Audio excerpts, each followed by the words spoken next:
മോനോ എടാ എന്റെ ചെങ്ങായി ഗൾഫിൽ നിന്ന് വന്നിക്കൂടും എനിക്കൊരു ഓട്ടോറിക്ഷ വേണം. എന്റെ അറിവിൽ എവിടെയെങ്കിലും ഉണ്ടോ? ഞാൻ ഈ പരിപാടി ഇല്ല, എന്റെ തീരെയില്ല. അവര് പാവാണ്, അതൊക്കെ എന്തിനാ കമ്മീഷൻ വാങ്ങി തരടോ? ഞാൻ ഇല്ല, നിനക്ക് എന്റെ കമ്മീഷൻ കൊണ്ട് ഒന്നും വേണ്ട. വർത്താനം പറഞ്ഞു. ഹലോ പറയടാ മോനോ.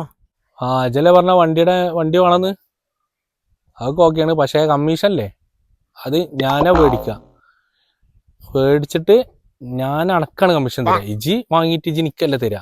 ആ ഡീലാണെങ്കിൽ ഓക്കെ. ഇജ്ജ് എന്ത് പറഞ്ഞാലും ഞാൻ റെഡിയാണ്. ശരി വായോ, ഇപ്പൊ തന്നെ വന്നോ ആളെ വിളിച്ചിട്ട്. ഓക്കേ. കൊഴപ്പൊന്നുമില്ലട്ടല്ലേ, ചെറിയ പൈസക്ക് വാങ്ങി തരണം കേട്ടോ. അത് വാങ്ങേ. അതെന്താ ഞാൻ ഇപ്പൊ അവിടുന്ന് ഗൾഫൊക്കെ വിട്ടറിഞ്ഞിട്ട് പോന്നിക്ക, കുട്ടികൾക്ക് അരി വാങ്ങാനുള്ളതാണ്. ഓപ്പ വരും. വന്നോ? ഇതാണ് ആളില്ലേ? ഞാൻ പറഞ്ഞ ഇവർക്ക് വേണ്ടിട്ടാ. ഇതാണ് മുതല്. പിന്നെ പൈസ ഉള്ളില്ല പേപ്പർ ആക്കുമ്പോ വണ്ടി അപ്പൊ കൊണ്ടുപോയാൽ മതി. അതിന് എനിക്കും സൗകര്യം തന്നെയാണ്. കുറച്ച് പൈസ കിട്ടിയാൽ മതി, പിന്നെ ബാക്കി കൊണ്ടാകാം. എന്തേലൊക്കെ കമ്മിയാക്കി തരി.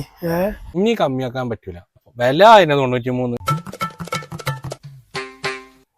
ഇതാരത്? ഇത് ഇന്റെ വണ്ടിയാക്കുവോ? ഞാൻ കേബിള് പൊട്ടിയിട്ട് വാങ്ങാൻ പോയതാണ്.